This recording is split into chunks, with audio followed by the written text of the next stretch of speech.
Bonjour à toutes et à tous, bienvenue dans ma vidéo aujourd'hui dont le but est de vous expliquer comment obtenir la subvention maximum de ma prime rénov actuellement. Donc nous sommes en mai 2024. En fonction de votre revenu, vous allez avoir une subvention qui va être très très très intéressante. Alors, pour commencer, il faut que vous vous munissiez de votre avis d'imposition pour qu'on puisse vérifier ensemble la couleur de votre précarité. Donc, on va aller sur les plafonds de ressources. Donc, pour les ménages qui se situent en Île-de-France, voici le tableau. Donc, en fonction du nombre de personnes qui composent votre foyer, donc votre ménage, et de votre revenu fiscal de référence. Donc, le revenu fiscal de référence, c'est ce qu'on trouve sur l'avis d'imposition, en bas à droite, le 4, ici. Ça, c'est le revenu fiscal de référence. Il faut bien prendre l'avis d'imposition sur les revenus. Pas d'avis de déclaration situative, de situation déclarative, ni de taxe foncière. L'avis d'impôt. Une fois que vous avez pris votre avis d'impôt et que vous avez regardé le montant de votre revenu fiscal de référence, vous revenez sur ce tableau. Donc si vous êtes en Île-de-France, le tableau est là.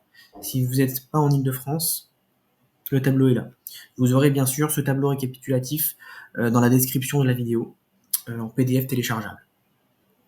Alors, donc, une fois que vous avez identifié votre couleur, vous connaissez votre couleur maintenant, donc bleu, ménage au revenu très modeste, jaune, ménage au revenu modeste, violet, ménage au revenu intermédiaire, et rose pour les ménages au revenu supérieur.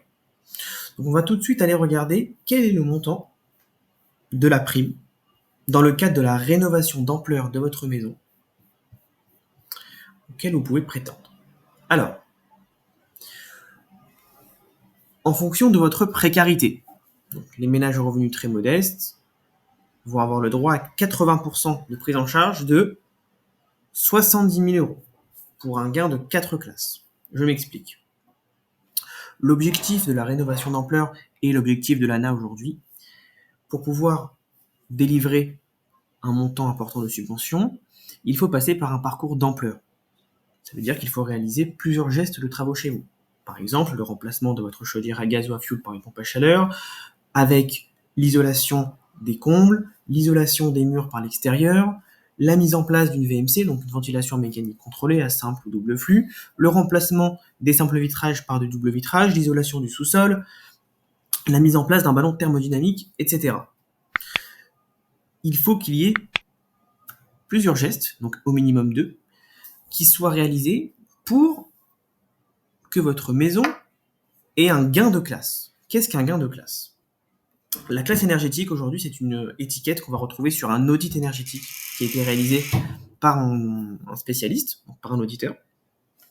Les lettres vont de A pour les maisons les mieux notées à G pour les passoires thermiques. Donc ce sont des critères qui vont être déterminés en fonction de votre système de chauffage, de l'état d'isolation générale de votre maison, de l'année de construction de votre maison, de l'aération, etc. Vous allez avoir une note. Aujourd'hui, une fois qu'on a récupéré cet audit qui a été réalisé par le spécialiste, on va faire appel à ce qu'on appelle un accompagnateur rénov.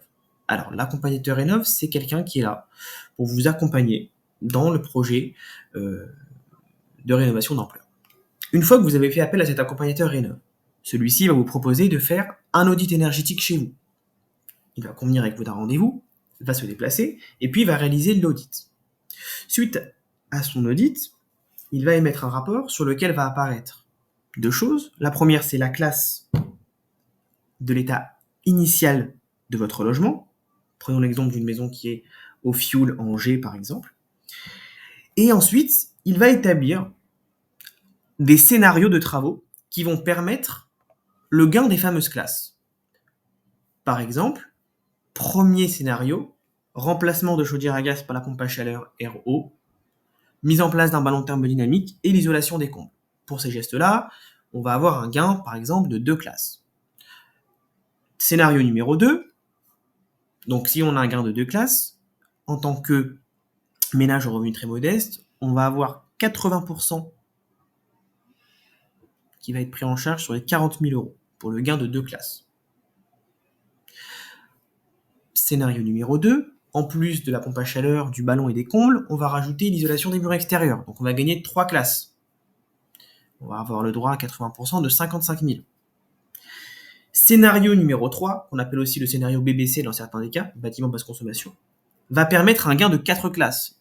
Pompe à chaleur, ballon, isolation des comptes, isolation des murs extérieurs, remplacement des simples vitrages par double vitrage, ventilation mécanique contrôlée, donc VMC. Ça, vous allez avoir le gain de 4 classes et vous allez pouvoir prétendre à, en fonction de votre revenu, avoir un pourcentage de prise en charge de cette prime qui est aujourd'hui maximale.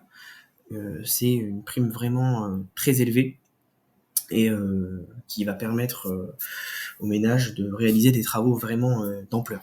Maintenant, comment est-ce qu'on fait pour arriver jusque-là? Donc, je reprends.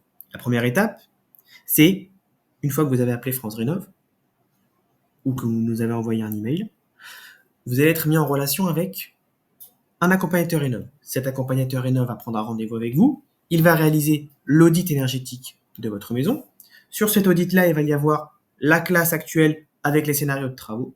Une fois que vous avez vos scénarios de travaux avec les travaux qu'il y a à faire, il faut maintenant faire des devis. Le mieux étant de passer par une entreprise qui effectue une maîtrise d'ouvrage, c'est-à-dire qui va être maître d'œuvre sur votre maison et qui va pouvoir vous proposer plusieurs gestes de travaux, tout en restant le chef d'orchestre. Comme ça, vous aurez un seul interlocuteur. Je vous invite aussi à me contacter si vous souhaitez avoir une étude personnalisée. Je me ferai un plaisir de m'entretenir avec vous pour votre projet. Donc, il faut contacter de préférence une entreprise qui effectue la totalité des travaux. Comme ça, vous aurez un seul interlocuteur. Une fois que vous avez récupéré le devis de cette entreprise, vous allez les envoyer à l'accompagnateur Rénov, qui va s'occuper en même temps de créer votre compte sur Mon Projet ANA. Mon Projet ANA, qui est le site qui permet de créer votre compte pour obtenir la prime. Donc, c'est toute la partie administrative du projet, c'est sur Mon Projet ANA. Donc, l'accompagnateur Rénov va vous aider à le faire. Donc, il faut déjà que vous le désigniez. Ça, c'est dans une deuxième vidéo que vous pourrez voir, sur laquelle j'explique pas à pas comment faire pour créer son compte avec Mon Projet ANA. Donc, je vous invite à aller voir cette vidéo, qui est assez concise. Une fois que tous les éléments administratifs ont été remplis, que vous ayez fait votre audit, que vous ayez envoyé vos devis, maintenant, il faut que les travaux commencent. Donc, il va y avoir ce qu'on appelle un COFRAC. Donc, c'est une visite avant travaux par un organisme indépendant qui va vérifier que tous les éléments jusqu'à présent sont corrects, valides, valables. Donc, il va prendre les mesures de ce qui a été annoncé, il va refaire un audit pour voir si tout est conforme, etc., etc. Une fois que cette visite avant travaux est validée, les travaux se réalisent. Donc, normalement, votre artisan doit vous remettre un calendrier des travaux. Alors, bien sûr, dans le bâtiment, c'est pas aussi, la pratique n'est pas comme la théorie, mais il faut quand même avoir une ébauche de la part des artisans pour leur calendrier de travaux le plus précis possible. Une fois que les travaux sont terminés, il va y avoir le passage après travaux de la COFRAC. Donc, ils vont venir vérifier la conformité des travaux. Par exemple, ils vont aller sur votre pompe à chaleur pour vérifier qu'il y a bien un bouton d'urgence. Ils vont aller voir si dans l'isolation des comptes qui a été réalisée avec en soufflé, il y a une pige de repérage, qu'il y a eu un calorifugage dans les ballons thermodynamiques. Tout ça, ça va être contrôlé après travaux. Une fois que le contrôle a été réalisé,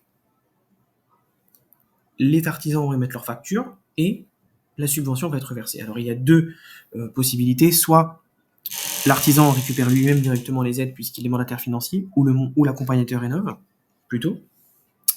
Ou bien, c'est vous qui récupérez la subvention et vous la versez après. Ça, l'accompagnateur Rénov vous expliquera bien mieux que moi, et puis vous pourrez du coup le consulter concernant la partie mandataire financier. Voilà, donc merci d'avoir écouté cette vidéo. N'hésitez pas à m'envoyer des commentaires si vous souhaitez d'autres vidéos de ce type-là. Et je reste bien sûr à votre disposition pour faire des études personnalisées. Au cas par cas, vous pouvez me contacter par mail. C'est dans la description de ma vidéo. Merci beaucoup.